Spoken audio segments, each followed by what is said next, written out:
Hola, hola, ¿qué tal amigos de Frecuencia USIL? Estamos nuevamente aquí en H2O Sports por Frecuencia USIL en una nueva edición. Bueno, son las 12:04 del mediodía y bueno, vamos a empezar conversando un poco sobre el tema de la nutrición y vamos a conocer un poco sobre la labor que se realiza en el gimnasio de la USIL y para eso estamos con Leo. ¿Qué tal, Leo? ¿Cómo estás? Hola Luis, muy buenos días, muy buenas tardes, perdón.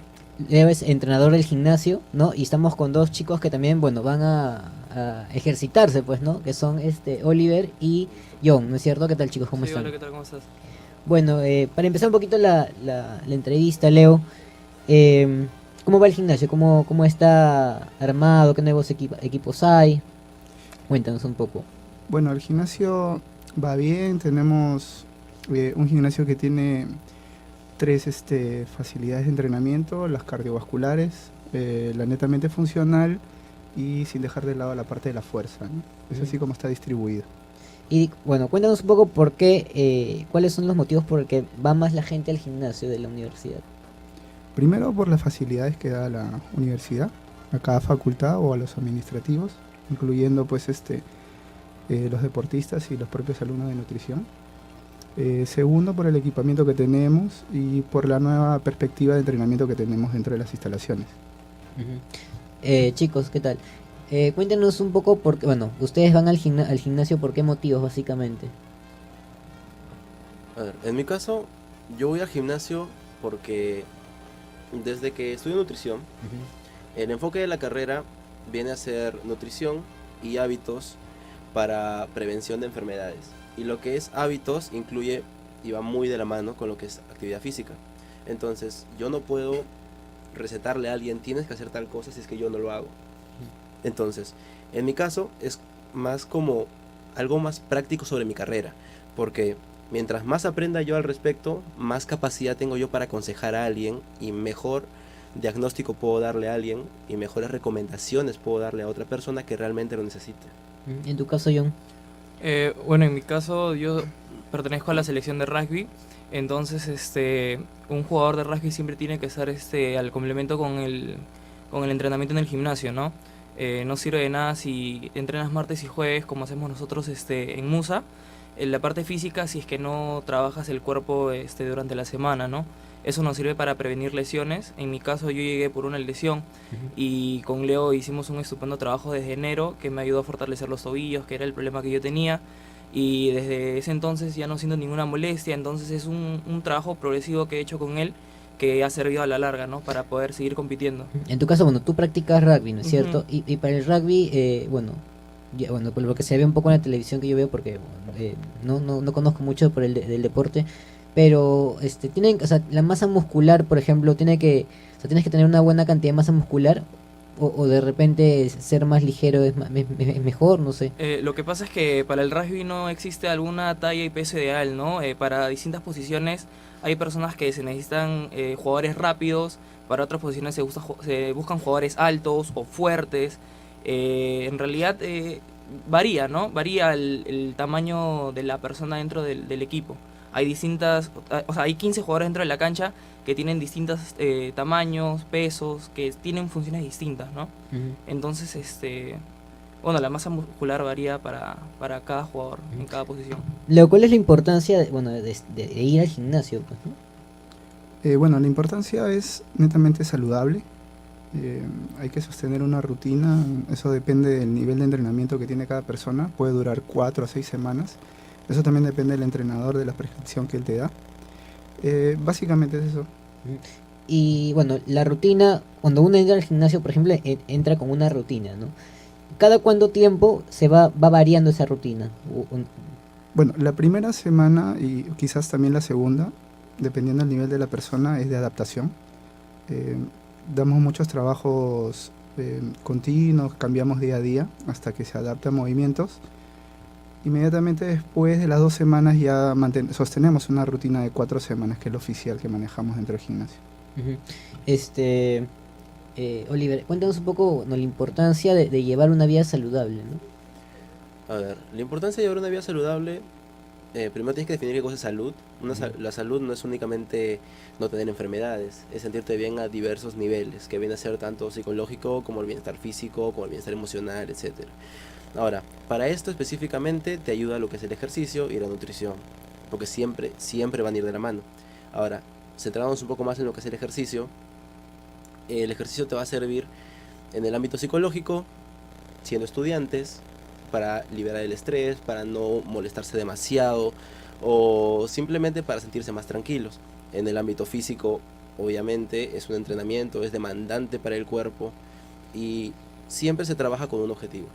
Este objetivo puede ser salud, puede ser mejorar el rendimiento deportivo, como hace John, o puede simplemente ser que debo aumentar mi actividad física para evitar ciertos riesgos, que es usualmente lo que la mayoría de personas hace.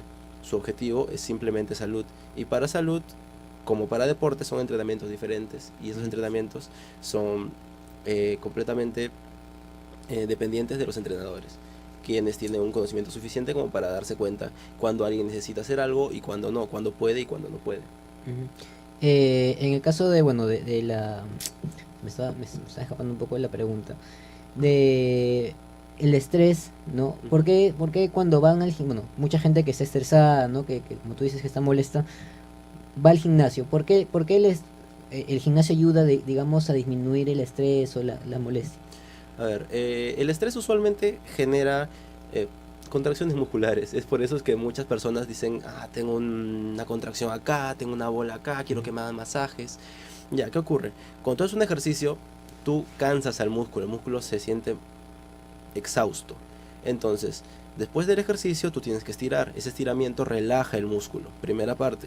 Segunda parte, cuando haces algo de ejercicio cardiovascular, siempre recomendado antes para calentar y al terminar también unos 10 o 15 minutos para liberar el ácido láctico para que se mueva y no tengas problemas de dolor de los músculos. Ahora, cuando tú haces esa actividad, tu cuerpo libera endorfinas, que es una hormona que lo que hace es hacerte sentir bien, hacerte sentir feliz en realidad. Similar a lo que hace el chocolate. Te hace sentir feliz. Entonces, si tú juntas estos dos factores contra el estrés, que usualmente te genera dolor, molestia, ansiedad, tú puedes combatirlo.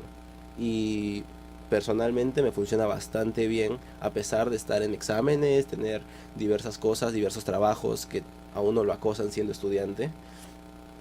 Estas actividades pueden fácilmente ayudarte a superarlo.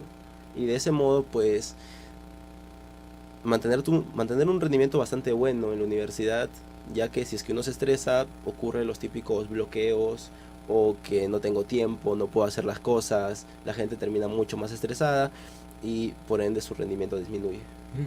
Leo, ¿cuántas veces a la semana es recomendable ir al gimnasio? ¿3 veces, toda la semana? Bueno, en realidad depende de cada persona, depende de su actividad del día a día. Por ejemplo, una persona sedentaria como mínimo se recomienda 4 veces por semana, con 45 minutos de actividad física diaria, de los días que te menciono, claro está. En cuanto a las personas que tienen mucha actividad, pues se recomiendan entre 3 a 4 semanas. Incluso podemos llegar hasta 5. Los niveles o los horarios de entrenamiento pueden variar, pueden ser de 45 por día a 1 hora o máximo 1 hora y 20, ¿no? Ujú. Y en temas de horarios, en la mañana, en la tarde, en la noche, ¿cuál es la mejor hora para ir? ¿Te refieres al gimnasio de nutrición? Claro, o sea, ir al gimnasio netamente, ¿no? Netamente al gimnasio. También depende de nuestras actividades, ¿no? Desde mi punto de vista, lo más recomendable es por la mañana.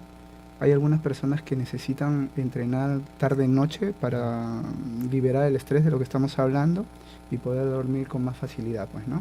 Pero justamente, bueno, había leído por ahí que dicen de que cuando haces un gimnasio en la noche, ¿no? Liberas, bueno, hormonas, ¿no? Que hacen que te sientas más activo y es más complicado de repente dormir, ¿no? ¿Es cierto o Claro, no? como te mencioné, depende de la persona.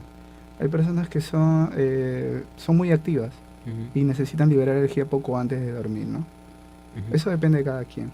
Pero no olvidemos pues que la actividad física es el mecanismo para la mejora del rendimiento físico, ¿no? Y es la preventiva ante enfermedades no transmisibles. Eso es algo que debemos tener en cuenta siempre. Ujú. ¿Cuál es bueno, cómo influye el ir al gimnasio para ustedes en su vida académica, en su día a día? Bueno, creo yo que para ir al gimnasio una persona tiene que ser bien responsable, ¿no? Porque si tiene que hacer horarios, tienes que ver los tiempos libres que tienes, aparte para poder estudiar. Entonces, yo creo que, y bueno, una vez Leo me dijo, si vas a venir al gimnasio tienes que ser bien responsable, ¿no? O sea, no puedes faltar, tienes que ser constante, si no, no vas a ver ninguna mejoría. Lo mismo pasa en el estudio.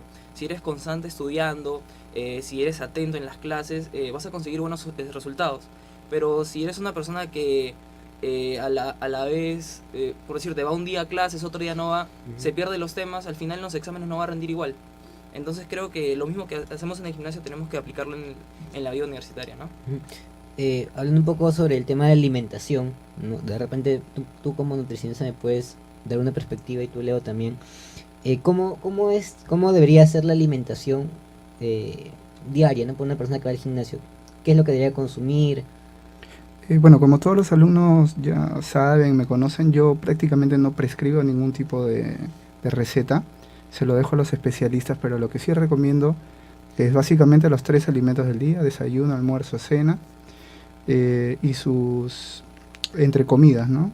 Que podría ser con frutos secos o frutos naturales. En cuanto a la prescripción, eso sí se lo dejo a Oliver, que es un especialista. A ver, Oliver, cuéntanos un poco. A ver, en cuanto a la prescripción de alimentación para un deportista, estamos hablando de un deportista específicamente. Ujú. Ok. Primero en el caso de un deportista, después una persona, bueno, Ok. que... En el caso Vale. de, empezamos con una persona sedentaria, Ya. considerada sedentaria. Ok, una persona sedentaria que está empezando a realizar actividad física, sus requerimientos básicamente son alrededor de 0,8 gramos de proteína por kilo de peso. Hablamos de proteína como un macronutriente que se encarga de la reparación de fibras musculares, que obviamente cuando tú sobreesfuerzas un músculo se rompen y tienen que ser reparadas. Eso es el macronutriente considerado considerado el más importante cuando se habla de deportes. Luego tienes carbohidratos, que son fuente energética básica, como lo son los alimentos que estamos más acostumbrados, como son la papa, el arroz, que constituyen la mayor parte de nuestra dieta. Y por último, las grasas. Las grasas tampoco deben ser dejadas de lado. Las grasas son bastante necesarias para el sistema hormonal, y si es una mujer, aún mucho más importantes, ya que ellas tienen que trabajar con el sistema hormonal mucho más apegado. Ahora, en cuanto a cantidades, siempre va a variar dependiendo de la talla, el peso, su nivel de actividad. Sin embargo, una persona promedio trabaja con una dieta de 1800 a 2000 calorías, dependiendo de... O sea, una persona promedio viene a ser una persona de 70 kilos más o menos, de 1,70 m más o menos. O sea, es básicamente el promedio. Ahora, como contraste, hemos dicho 0,8 por kilo de peso para una persona sedentaria. Para un deportista se trabaja con entre 1,5 y 1,8 por kilo de peso. Es decir, es cosa del doble más o menos. Ahora, en el resto de macronutrientes siempre se rellena dependiendo de el nivel de actividad. Si es que un día tú vas a hacer una actividad mucho más demandante, necesitas más energía. Si necesitas más energía, ve por un poco más de carbohidratos y disminuyes un poco las grasas. Si es que un día vas a tener menos actividad, aumenta un poco las grasas y disminuye un poco los carbohidratos. ¿Por qué? Porque si es que tú aumentas las grasas, tu nivel de saciedad es mayor. Las grasas tienen un poder saciante bastante grande.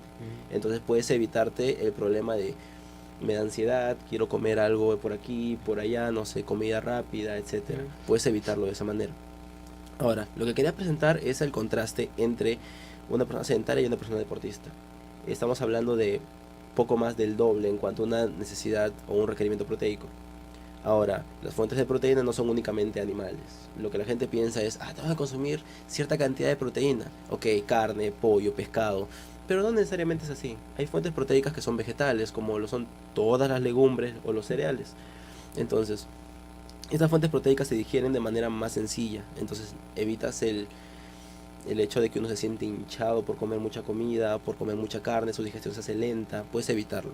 Ahora, si hablamos de cómo saber cuánto comer, la prescripción más sencilla es que hagas tus 3 comidas típicas si es que estás acostumbrado a ello y no tienes ningún problema, no te da hambre ni nada por el estilo. Entre las comidas no es necesario que tú hagas 5, 6, 7 comidas al día, no es necesario. Pero lógicamente en la noche sí de repente consumir menos, ¿no? Curiosamente hay estudios que demuestran que no es necesario consumir mucho menos en la noche. Es más, hay estudios que están a favor de consumir carbohidratos complejos en la noche. Es decir, un carbohidrato complejo es un carbohidrato que tiene fibra. Ya la fibra te ayuda a lo que es la digestión, como todos conocemos. Ahora, ¿por qué? Porque hay estudios que han demostrado que el consumo de carbohidratos complejos durante la noche, no estoy hablando de cómo y me voy a dormir, Claro. sino como unas 2 horas antes, como estos carbohidratos complejos demoran más en digerirse, te puede ayudar a la recuperación, es decir, puedes descansar mejor. Entonces, el distribuir las comidas durante el día, no necesariamente que tengas que consumir mucho menos en la noche, mucho más en la mañana, tal vez en cuanto a... Bueno, de repente en la mañana, ¿no? A veces dicen no tienes que tomar un buen desayuno para que te dé energía para que Ujú. puedas estar el resto del día, ¿no? No sé si es cierto. En realidad, a mi parecer, no es necesario consumir un desayuno realmente gigante para estar bien durante el día. ¿Cuál es, por ejemplo, el desayuno ideal? Tienes que Sería tener como- un balance tanto de proteínas como carbohidratos como grasas. Entonces, típico en deportistas, les encanta, por no decir que son adictos a lo que es la avena, ¿ya? Que es un cereal bastante imponente, bastante bueno, que tiene muchos beneficios, entre ellos la fibra, y la fibra es específicamente lo que ayuda a controlar el azúcar en sangre, que te brinda la mayoría de los beneficios. Aparte que te entrega muchos micronutrientes como lo es el calcio, entre otros. Entonces, si hablamos de utilizar la avena, podemos utilizar la avena, digamos 50 gramos, que viene a ser una taza de avena prácticamente. Ahora, la avena dicen de que, por ejemplo, muchos toman avena con leche, ¿no? Ujú. Dice que, bueno, no sé si es cierto que cuando consumen con leche, como que los nutrientes de la avena se van, ¿o no? No es que se vayan, y no soy un experto específicamente en eso, pero sí hay alimentos que al combinarlos puedes tener una inhibición de la absorción de esos nutrientes. Es decir, si el nutriente te entrega 100 de algo, absorberás pues 80, 70 o 60, dependiendo de las cantidades o los ratios que tengas entre los alimentos. Entonces, personalmente yo consumo la avena, pero sola. Es decir, simplemente la hidrato y la acompaño con frutas Fruta. usualmente. Entonces, una forma de, por ejemplo, consumir la avena, que mucha gente va a decir, no me gusta si es que no la mezclo con leche, porque no es dulce, porque no tiene sabor. Usa un plátano. El plátano puedes molerlo, lo mezclas con la avena y ya tiene un dulzor. Y ese dulzor no es un azúcar añadida, es azúcar propia de la fruta. Entonces puedes utilizarlo así. Entonces ahí tienes una fuente de carbohidratos, un poco de proteína del mismo cereal. Y puedes acompañarlo con una fuente de grasa, como lo son semillas, almendras, semilla de girasol o cualquiera de, cualquiera de la familia de las semillas en realidad, que son muy buenas fuentes de grasas y de proteína. Sin que sea necesario que tú consumas pan con algo en el desayuno, que también puede ser una opción. Porque la avena, algunos dicen que reemplaza el pan también, ¿no? Puede ser un reemplazo para el pan, pero siendo sincero, la avena viene a ser mejor que el pan. El pan blanco no tiene fibra y es uno de los principales causantes de lo que es usualmente diabetes, debido a que es un carbohidrato muy rápido, eleva mucho el azúcar en sangre. El pan normal. El pan blanco. Ajá. Blanco. El pan blanco me refiero a un pan que es hecho con una harina que es blanca, no tiene fibra, similar a lo que venden en todas las panaderías y en los supermercados también. Entonces, si vas a consumir un pan, preferentemente que sea un pan 100% de harina integral, cosa que es bastante complicado de encontrar, ya que la harina integral no levanta. Es decir, un pan hecho 100% con harina integral no levanta, no es grande, es más pequeño, es más tosco, es más pesado. Entonces, mucha gente no lo halla realmente apetecible. Sin embargo, hay panes que están en un intermedio, utilizan cierta cantidad de harina blanca, cierta cantidad de harina integral, entonces te proveen fibra y de ese modo ya no levantan el índice glicémico tanto. ¿Qué es el índice glicémico? Es la capacidad de un alimento de elevar el azúcar en sangre. Entonces, el problema que hay con los alimentos que elevan demasiado el azúcar en sangre es que son básicamente principales causantes de lo que es diabetes. O, inclusive, durante la diabetes son principales causantes de una subida en azúcar o una bajada en azúcar. El pan pita, por ejemplo, ¿se puede tomar? ¿Es bueno o no? ¿Tiene... Hay pan pita normal y pan pita integral. Entonces, el pan pita integral es un pan bajo en calorías, sí, pero tiene también una harina que es simple y llanamente sin fibra. Entonces, es un carbohidrato que tú lo vas a asimilar bastante rápido y te va a generar un pico de insulina. Sin embargo, hay varias cositas que uno puede hacer para disminuir ese índice glicémico. Por ejemplo, el utilizar canela también ayuda a disminuir el índice glicémico de muchos alimentos. El agregar alimentos que contengan fibra a este pan o simplemente consumir el pampita integral también es una muy buena opción.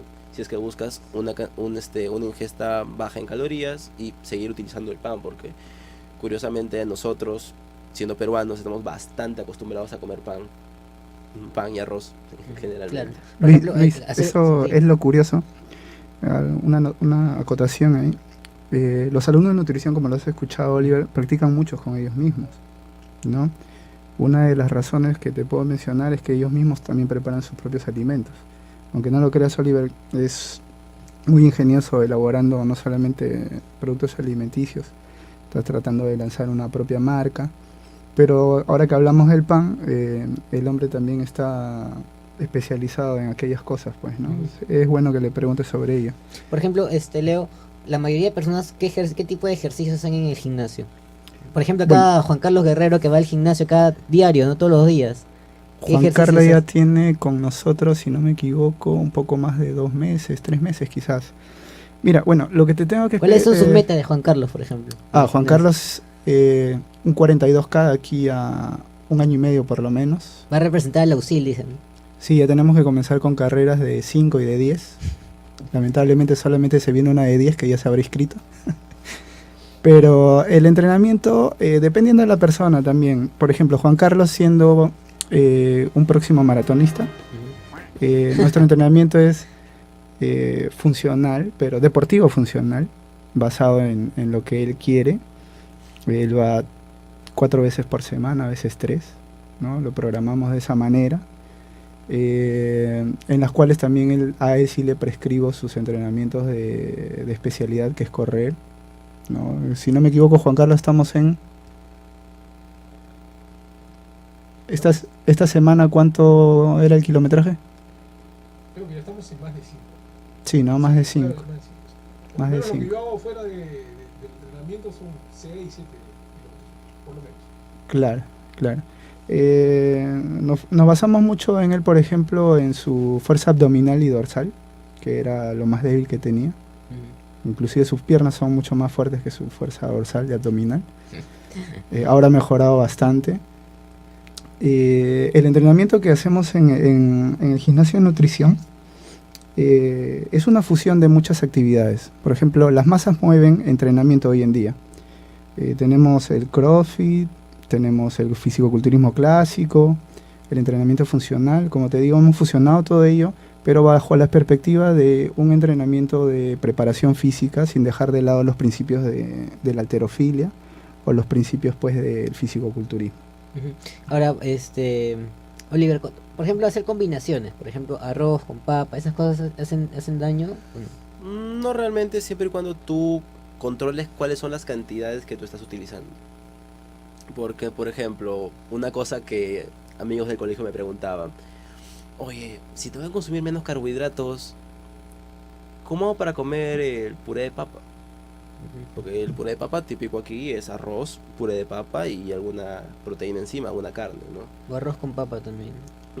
Entonces me preguntaban, ¿cómo hago? Y yo, o sea, si tienes que consumir arroz y papa, pues disminuyes porciones y puedes contrarrestarlo. Sin embargo, para las personas en general, una recomendación bastante sencilla de seguir es que distribuyan sus platos de cierta manera. La distribución es que la mitad del plato sea verduras o vegetales, sea en ensalada o sean hervidos, como tú desees consumirlos. La mitad, un cuarto del plato es una fuente de proteína y el otro cuarto es una fuente de carbohidratos. Fuente de proteína, ¿qué puede ser?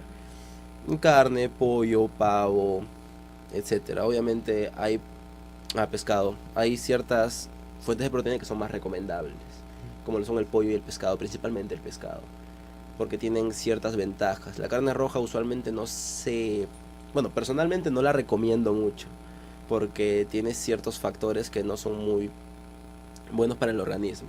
Se digiere mucho más lento, tiene grasas saturadas en mayores cantidades, y la preparación también puede ser bastante perjudicial. Ya, con bastante condimentos, ¿no? Generalmente.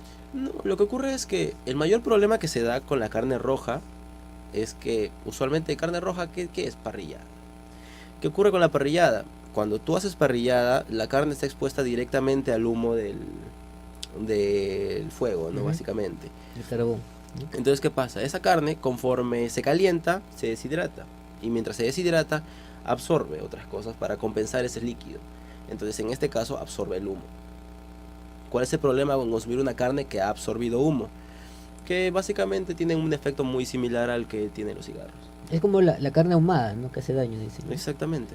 Lo que ocurre es que al absorber esto, cuando tú lo ingieres, tiene un efecto muy similar a lo que hacen los cigarros. Entonces, es bastante perjudicial, pero de que se puede consumir la carne roja, se puede. Se busca disminuir el consumo de carne roja a 1 vez por mes o 2 veces por mes y controlar la cocción. No hacerlo que esté expuesto a ningún contaminante. Se busca que se haga al horno, que se haga a la plancha, no hay ningún problema. En cuanto a los condimentos, es preferible buscar un poco menos lo que es la sal. Puedes usar otros condimentos como el orégano o la hierbabuena, el comino, que tienen menos cantidad de sodio, porque el sodio también es bastante perjudicial si es que se consume en exceso, y algo que nosotros como peruanos estamos acostumbrados es a consumir el sodio en exceso. Exactamente. Como fuentes de carbohidratos, siempre buscar alimentos con fibra. Arroz integral es muy buena idea, fideos integrales también son una opción bastante viable. Si buscas otros cereales o legumbres, las legumbres son muy buenas, tienen muy buena cantidad de proteína, muy buena cantidad de fibra. ¿Cuáles son las legumbres más recomendadas? Todas, en realidad. Tienes los garbanzos, lentejas, frijoles, arvejas, todos ellos son recomendados, porque todos tienen efectos o ventajas por encima de otros carbohidratos más clásicos para nosotros, como lo es el pan y el arroz blanco. Si buscas comer tubérculos, como es la papa o no sé, el camote, es preferible que se consuman con su cáscara, porque la cáscara es uno de los espacios en donde tiene mayor cantidad de nutrientes o mayor concentración de nutrientes. Lamentablemente estamos acostumbrados a consumirla hervida o frita. Entonces, cuando se consume hervida, los nutrientes que tiene son solubles en agua. Entonces se queda gran parte de los nutrientes en el agua. Entonces, ¿qué dirán? Frito. Sí, pero cuando consumes la papa frita, usualmente necesitas utilizar una cantidad de aceite bastante elevada. Justo estaba, algunos informes que hablan sobre las papas fritas que producen, por ejemplo, cáncer, ¿no? ¿Es cierto o no? Lo que ocurre con las papas fritas industriales, es decir, McDonald's, Bembos, Kentucky, etcétera, utilizan un sistema que es deep fried, que viene a ser frito, ¿cómo llamarlo? Que tienen que sumergir las papas en aceite. ¿Qué ocurre? Ocurre algo bastante curioso. Cuando tú tienes un aceite y lo calientas por encima de 180 grados, luego bajas la temperatura, luego lo vuelves a subir, ¿qué ocurre? Estos aceites pierden o rompen enlaces químicos, ¿ya? Y estos aceites, ¿en qué se convierten? Se convierten en grasas trans, que curiosamente ningún alimento, ni siquiera industrializado, está permitido tener. ¿Por qué? Porque es extremadamente dañino. Ahora, ¿tú crees que los establecimientos de comida rápida cambian el aceite diariamente? No. Exactamente. Entonces, si calientas, enfrías, rompe los enlaces y tienen grasas trans. Ahora, cuando tú metes las papas ahí, se evapora su agua y absorbe aceite. Entonces, básicamente estás ingiriendo aceite que tiene grasas trans. Y esas grasas trans son las causantes de que se les atribuya el poder cancerígeno. No es necesariamente la papa frita en sí misma. Entonces, una recomendación para consumir papas fritas que no tengan ese problema: puedes cortar las papas, puedes echarles un poco de aceite de oliva extra virgen encima y meterlas al horno. Ahora también hay máquinas, ¿no? Máquinas para hacer papas fritas sin necesidad de freírlas. Exactamente, también lo hay. Es verdad. Bueno, vamos a una pausa y seguimos conversando aquí sobre nutrición. Una pausa y ya volvemos con más información.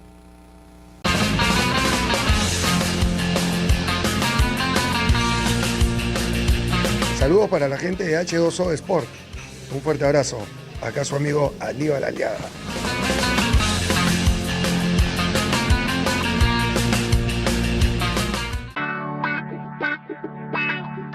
Hay 8 maneras de conquistar el mundo. USIL presenta sus 8 facultades: arquitectura, urbanismo y territorio, ciencias de la salud, derecho, educación, administración hotelera, turismo y gastronomía, humanidades, ciencias empresariales e ingeniería.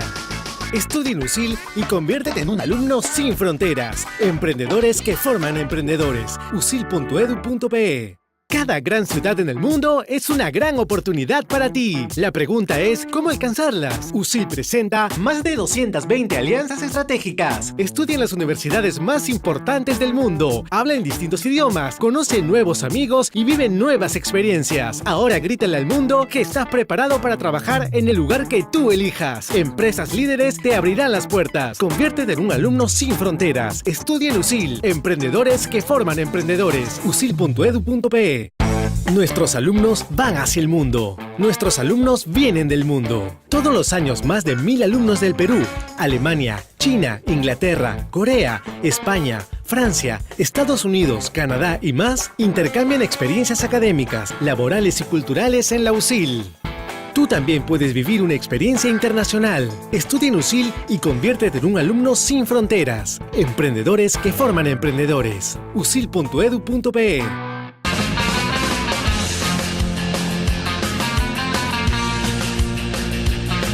H2O Sport. Pepe Selén te manda un saludo muy especial, el superhumano.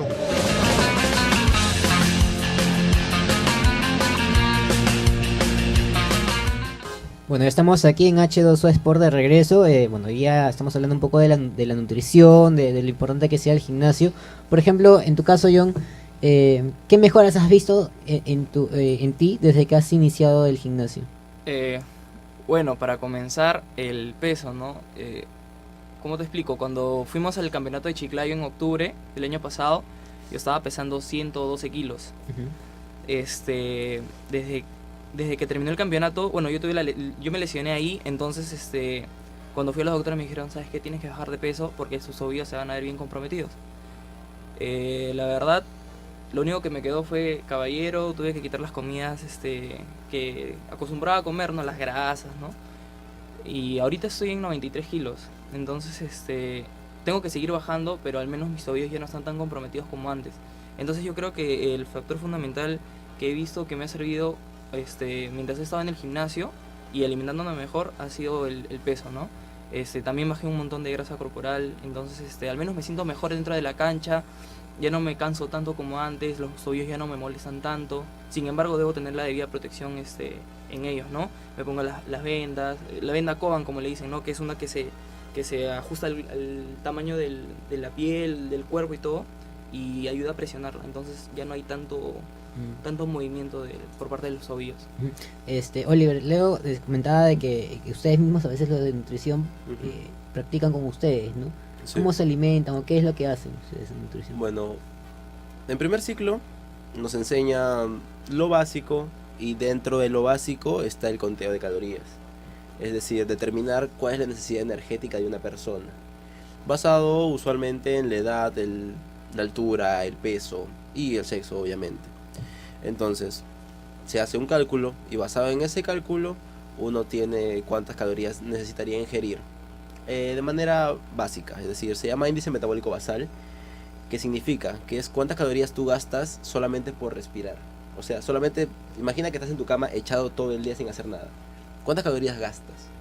Entonces, tienes esa cantidad calórica, esa cantidad de energía como base, y a partir de ahí tú vas a multiplicar cuánto actividad hago yo, qué tan seguido voy al gimnasio, cuánto tiempo me demoro en el gimnasio, cuánto camino, cuánto corro, y todo eso va multiplicando. Entonces, una cosa que aprendemos en el primer ciclo nada más es cómo contabilizar cuánta energía gastamos. Ahora, una vez que tenemos cuánta energía gastamos, y esto lo hablo en general porque la mayoría de mis compañeros hace exactamente lo mismo, un seguimiento de sus calorías. Entonces, podemos, como te dije, trabajar con los índices de proteína, cuántos carbohidratos vamos a utilizar, cuántas grasas vamos a utilizar, y hay infinidad de formas de acercarse a esa cantidad de calorías. ¿Por qué? Porque hay demasiados protocolos en cuanto a cómo alimentarse. Tienes la dieta mediterránea, que es la recomendada por los médicos, que tiene una base en vegetales, pescados usualmente. Entonces, esa es la dieta más recomendada por los médicos. ¿Por qué? Porque los pescados, usualmente pescados grasosos, como lo es el bonito, el jurel o el atún, tienen una alta cantidad de concentración de ácidos grasos omega 3, que son muy buenos para usualmente metabolizar las grasas, para mantener a raya el nivel de colesterol y otras cosas.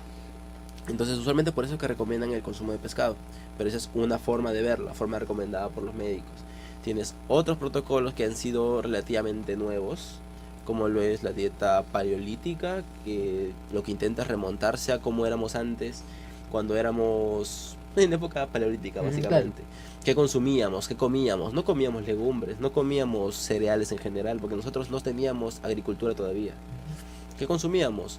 Los vegetales que podíamos encontrar, éramos recolectores y cazadores. No cazábamos mamuts como la gente cree, pero sí cazábamos conejos, animales más pequeños. Entonces es una dieta basada básicamente en carnes rojas usualmente y pescados, cierto tipo de vegetales y lo que son frutos secos, que es lo que usualmente se recolectaba. Ahora, tú mencionas de que, bueno, esta dieta es en base a carnes, ¿no? Todo esto. Ujú. Pero hay que explicar un poquito a la gente que de repente no es una, o sea, quiere decir que consumir carnes no quiere decir de repente consumir una parrilla, ¿no? Sino Por una supuesto. carne al horno, ¿no? Supongo. Claro, lo que utilizan es una fuente proteica, ¿ya? La carne es nada más que una fuente proteica. Puede ser buena o puede ser mala dependiendo de qué tan seguido la comas, cómo sea tu organismo, porque hay gente que digiere súper rápido, hay gente que no, hay gente que se demora, que tiene el intestino perezoso, entre otras cosas. Entonces, es nada más que una fuente proteica. Si es apto para ti o no, tú tienes que probarlo. Y hay formas recomendadas de cocción, como lo es que hacerlo al horno, hacerlo a la parrilla. A la parrilla me refiero a la plancha, Claro. que no esté en contacto con el humo del carbón básicamente. Y si eso es una cocina, pues simplemente es una sartén. ¿Y cómo es bueno, mencionas de que, por ejemplo, hay que consumir un cuarto de arroz, dices, ¿no? Una Ujú. porción. Pero, ¿cómo hace la gente de repente? O más o menos explícame un cuarto, ¿cómo es? ¿Cómo es la porción, no? Porque de repente la gente no sabe mucho de... Usualmente se refieren a un plato, es decir, tienes un plato, un círculo, que es tu plato, Claro, la mitad vegetales, un cuarto carbohidratos y un cuarto carne. Mm. Es básicamente, un plato se refiere a una porción básicamente para, por ejemplo, para mí un plato puede ser un plato gigante y para Claro. otra persona un plato más pequeño, pero eso ya varía ya varía de la persona, cuál es su apetito, a qué está acostumbrado, cuánto está acostumbrado de comer, porque, por ejemplo, lo que tú comes en un día probablemente sea muy poco para lo que yo como en un día, y lo que yo como en un día probablemente sea muy poco para lo que él come en un día. Entonces, cada uno de nosotros tiene en la mente el tamaño de un plato específico. Ya. La idea es que independientemente del tamaño de tu plato, tú distribuyas la mitad en vegetales, un cuarto en carbohidratos y un cuarto en proteínas. ¿Por qué? Porque es un ratio bastante cercano con el cual vas a llegar a tu cantidad de calorías, cumpliendo tus necesidades proteicas, cumpliendo tus necesidades de carbohidratos y de grasas. Entonces, es una forma bastante sencilla, bastante simple y que se ha fomentado bastante también aquí en el Perú al menos. Como te iba diciendo, tienes la dieta paleolítica, que es esa. Tienes lo que es dieta cetogénica, que es mayormente consumo de grasas o carnes grasosas. Tienes el ayuno intermitente, que es un tipo de protocolo en el cual se aprovecha beneficios que tiene el ayunar por un determinado periodo de tiempo, y tienes otro periodo de tiempo en el cual comes. Entonces hay infinidad de protocolos que se pueden seguir, infinidad de formas de ver la nutrición. Y curiosamente, en nutrición tú puedes encontrar gente que de verdad ve las cosas de diferentes maneras. Hay quienes siguen el protocolo clásico, que es 4, 5, 6 comidas al día. Hay quienes siguen el ayuno intermitente, hay quienes siguen la dieta cetogénica, hay quienes siguen la dieta paleolítica. Cada uno tiene un fundamento, cada uno tiene una base científica. ¿Por qué después, bueno, una verdad que muchas personas quisieran saber, ¿no? ¿Por qué es después de almorzar generalmente te da sueño? ¿No? Eso se da debido a que cuando tú consumes una cantidad relativamente grande de comida, entonces tu sistema digestivo tiene que digerir, o sea, hacer su trabajo. Para ello, el flujo sanguíneo se dirige a tu sistema digestivo. Y como hay mucha más sangre en el sistema digestivo, menos sangre llega a tu cerebro. Por ende, te da sueño. ¿Y qué se puede hacer? Bueno, o sea, caminar, ¿no? Moverte, o simplemente que tus porciones no sean tan grandes. Porque hay gente que también, por ejemplo, para que se le quite el sueño, toma café, ¿no? ¿Es bueno o no es bueno? El café, hay bastante discusión al respecto del café. El café, desde mi punto de vista, no es malo. El café pasado, no el café instantáneo, el café pasado. Pero se tiene que tomar con responsabilidad, porque el límite de café que debes consumir al día es alrededor de 3 tazas de café, no más. porque tiene varios otros efectos secundarios si es que consumes de más. El café es un diurético, el café es decir, es un diurético. ¿Qué significa que sea un diurético? Que te ayuda a eliminar retención de líquidos. Es un estimulante. Entonces te da energía, te hace sentir con energía, pero el problema del café es que te pasa factura usualmente. Es decir, cuando se pasa el efecto te sientes un poco más cansado de lo normal. Entonces, usualmente la gente toma café, ya, estoy más activo, se me quita el efecto, tomo otro café. Estoy activo, se me quita el efecto, o tomo otro café. A ver, Entonces, o sea, tomar, por ejemplo, no sé, todos los días un café después de almorzar. no te genera ningún problema. Ahora, tienes que darte cuenta que ahí estás más activo no porque tu cuerpo esté más tranquilo, no porque tu digestión ya haya terminado, sino por el efecto estimulante de la cafeína. Ya, entonces, curiosamente hay niveles o cantidades de cafeína que no deben ser sobrepasadas porque tienen realmente bastantes problemas si es que tú consumes demasiada cafeína. Y también tienes que ver algo que es la resistencia a la cafeína de cada uno de nosotros, o la tolerancia en realidad, porque, por ejemplo, en mi caso, yo soy bastante sensible a la cafeína. Entonces, si yo tomo una taza de café de este tamaño, yo estoy activo, no sé, pues 3-4 horas, ¿ya? Y de verdad, activo, hiperactivo, básicamente. Pero si yo le doy esa misma cantidad de café a, digamos, a Leopoldo, de repente a él no le hace nada. De repente puede tomar mucho más y no sentirse más activo. Y eso se da porque cada cuerpo es diferente, cada persona es diferente. Entonces, el generalizar algo no se puede hacer, ni en el gimnasio, ni en ejercicios, ni en alimentación usualmente. Se puede dar pautas que pueden ser la base de la alimentación de cualquier otra persona, pero nunca algo específico. Lo que me funciona a mí no le va a funcionar a él y no necesariamente tampoco te va a funcionar a ti. Entonces, cada quien tiene que ir viendo cómo funciona su cuerpo. Eso es algo bastante esencial. Leo, cuéntanos un poco cuál es la importancia de mantener una rutina en el gimnasio.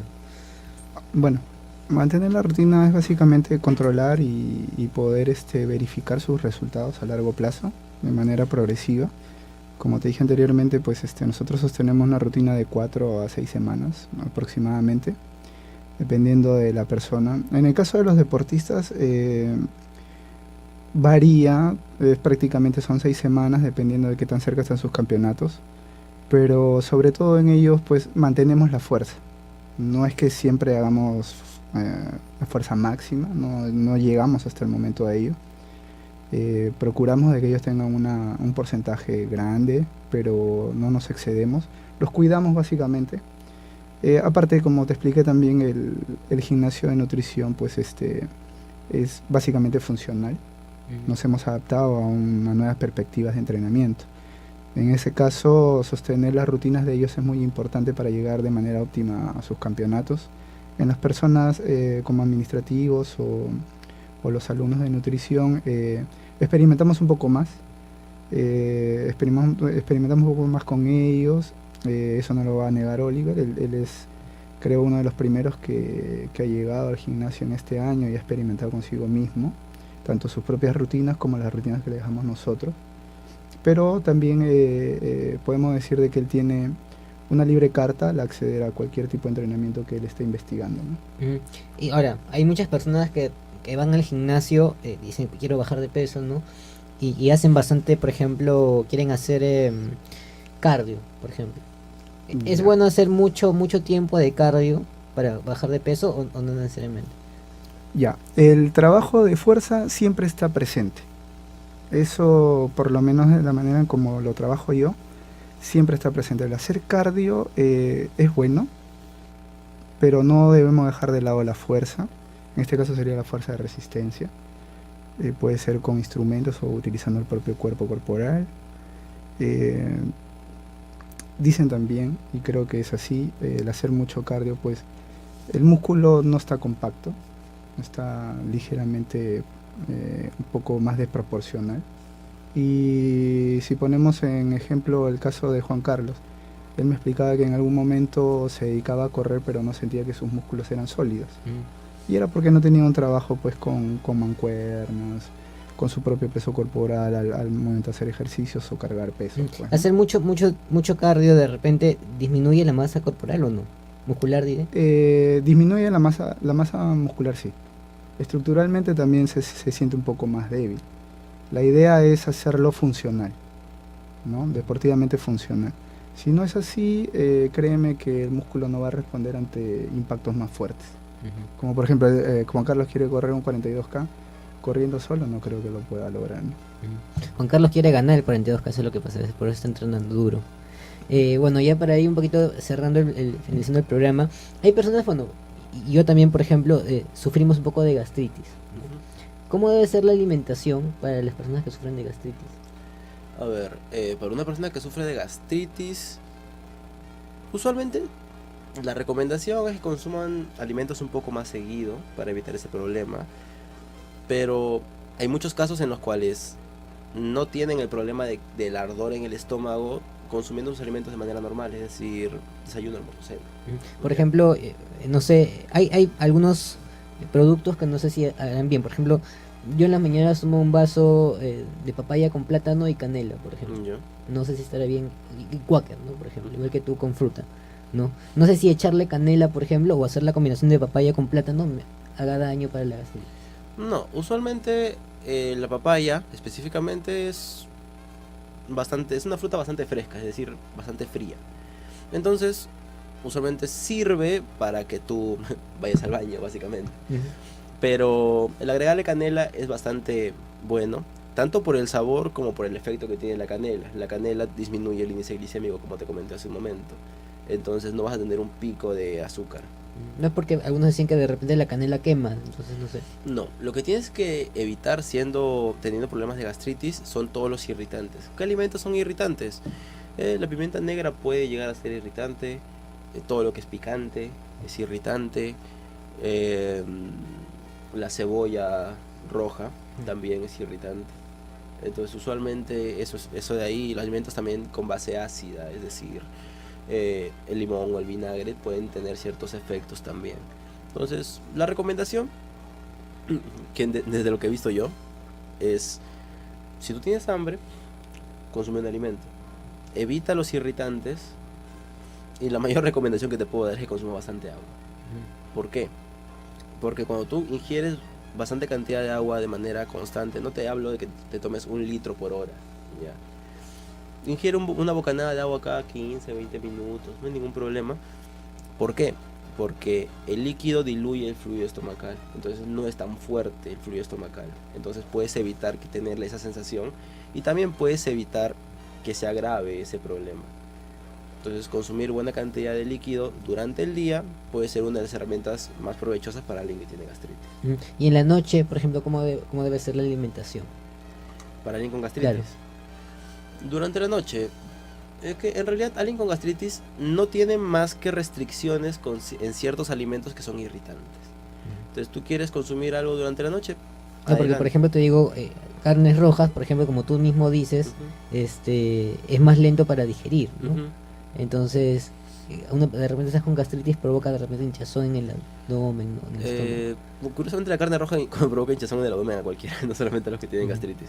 Pero la recomendación en general para todo público es que tu última comida sea entre 2 y 3 horas antes de que tú vayas a dormir, porque de ese modo el alimento está básicamente digerido, entre comillas digerido, es decir, sale ya del espacio del estómago. Entonces tu sistema digestivo ya está más relajado, más tranquilo, y de ese modo puedes descansar con tranquilidad. Ahora, como te digo, alimentos irritantes son los que tienes que evitar. En el caso de las carnes, una carne roja específicamente puede llegar a ser irritante, sí, por la lentitud con la que se digiere y por la cantidad de ácido estomacal que es necesario para su digestión.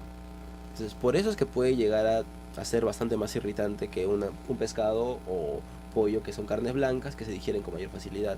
Entonces curiosamente cuadra con la recomendación para todo el público, que es el consumo mayoritario de pescados y carnes blancas por encima de lo que son carnes rojas, obviamente 2 a 3 horas antes de acostarse, para darle tiempo al estómago que descanse, que realice su proceso y que tú no tengas ningún problema mientras duermes. Ahora, el consumo de líquido también es bastante recomendable antes de dormir, 1 hora y media a 2 horas antes, porque si es que consumes demasiado líquido directamente antes de dormir es muy probable que te despiertes a mitad de la noche para ir al baño, y eso también influye en que también descansas tú mientras duermes. Bueno, ya se nos va acabando el tiempo. Ha sido la entrevista más larga de lo pensado, porque habían varios temas que tratar, ¿no? Y ha estado interesante y por eso hemos casi abarcado la totalidad del programa. Leo, si quieres dar alguna, bueno, de repente invitar a los administrativos, alumnos, ¿no? A que vayan al gimnasio, bueno, tienes los micros para invitarlos, ¿no? Bueno, sí, les digo que el gimnasio está abierto de lunes a viernes, de 7 de la mañana a 1 de la tarde y de 2 a 9 de la noche. Por el turno mañana se encuentra el profesor Alexander Minvela y por el turno tarde me encuentro yo. Y agradecer pues por la entrevista. Sé que algunas preguntas han quedado en el tintero. Será motivo para una para próxima venir invitación. próxima vez. Y se agradece, Luis. No, gracias a ustedes por venir, gracias John, perdón, gracias Oliver, ¿no? Nos has explicado muchos temas de nutrición y esperemos tenerte nuevamente por aquí próximamente. Bueno, ya se está terminando el programa. Nos despedimos hasta la próxima semana aquí en H2O por Frecuencia USIL. Sigan con la programación. Nos vemos. Chau, chau.